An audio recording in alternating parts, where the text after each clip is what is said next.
Hi everyone, it's Graham Hodson, videographer from Southwest London. Today I wanted to go over and have a little review of this RGB video light that I've been sent.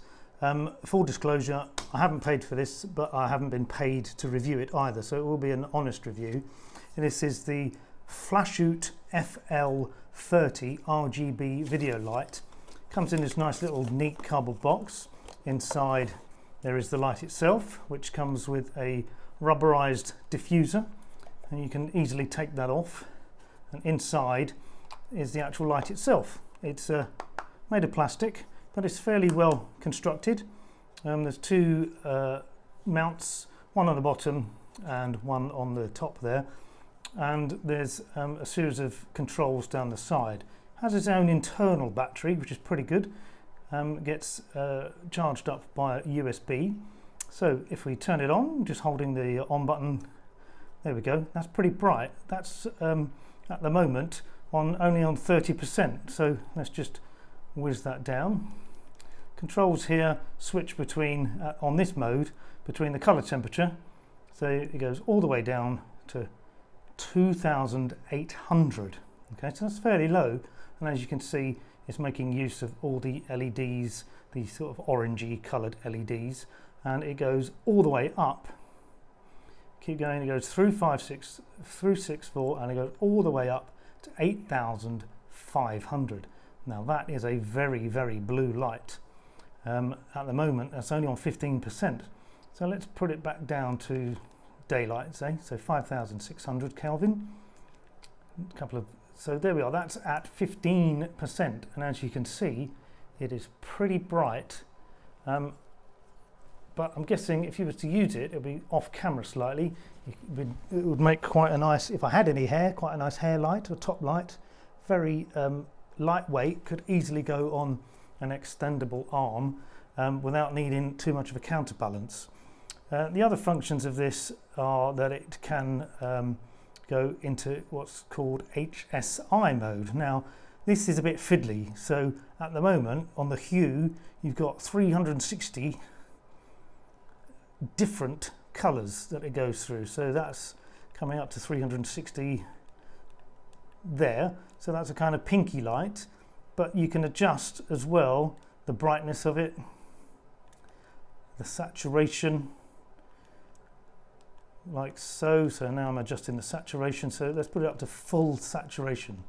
There we go, that's a nice kind of pinky reddish light. There we go, full saturation. And now if I go through the other hues, so we start off with a nice kind of red, and then going through to yellow, green, and it will cycle through all the colors. This is fairly fiddly way of doing it.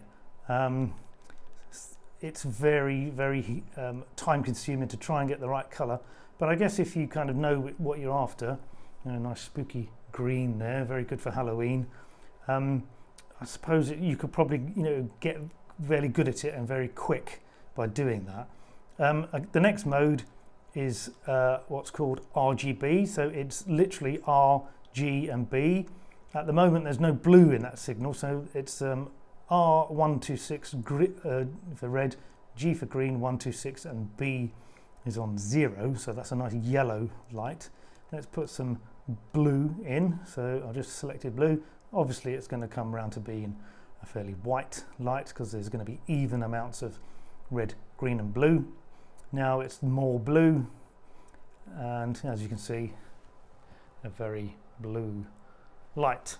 The next mode is what's called scenes. So at the moment it's on lightning scene, so you can see it's flashing to simulate lightning. We go through to the next one. This is the second mode of lightning.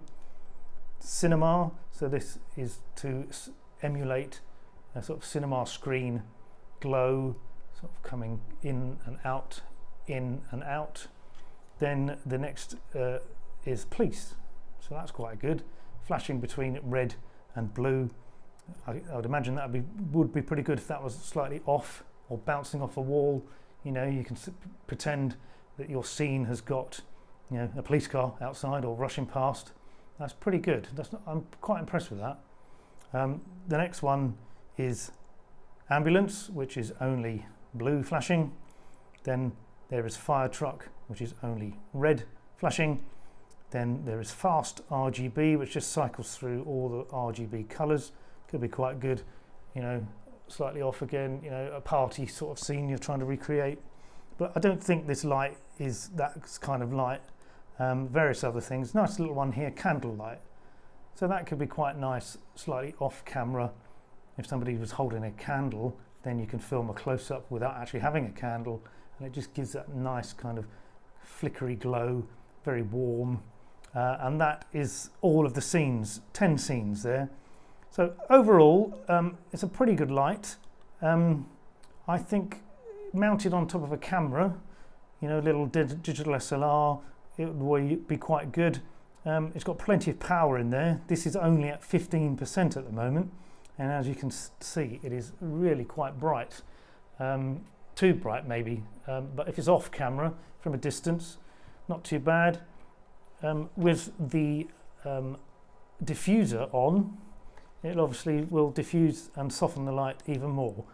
So I just press the mode button there. So if we go back to its normal kind of lights, that is a much softer light, and you could, I guess, use that as a little key light or maybe a little fill light. Like I said earlier, it's very lightweight. It could quite easily be a nice hair light. So it's quite a nice little soft light, and I'm quite impressed with the rubbery build of this diffuser. It's not a plastic one. It's not going to get broken easily.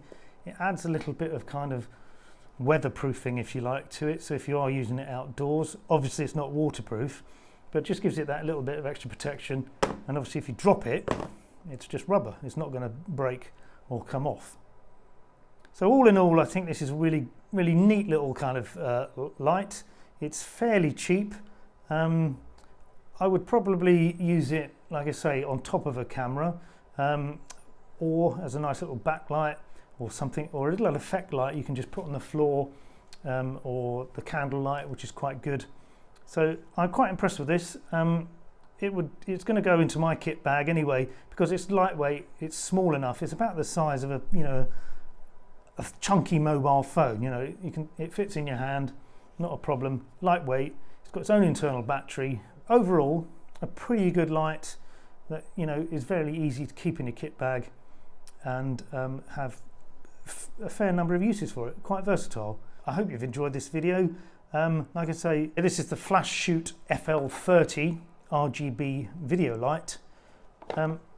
It's quite good. I really do like it. I hope you like this video, and if you do, please subscribe and look out for some more. See you on the next one.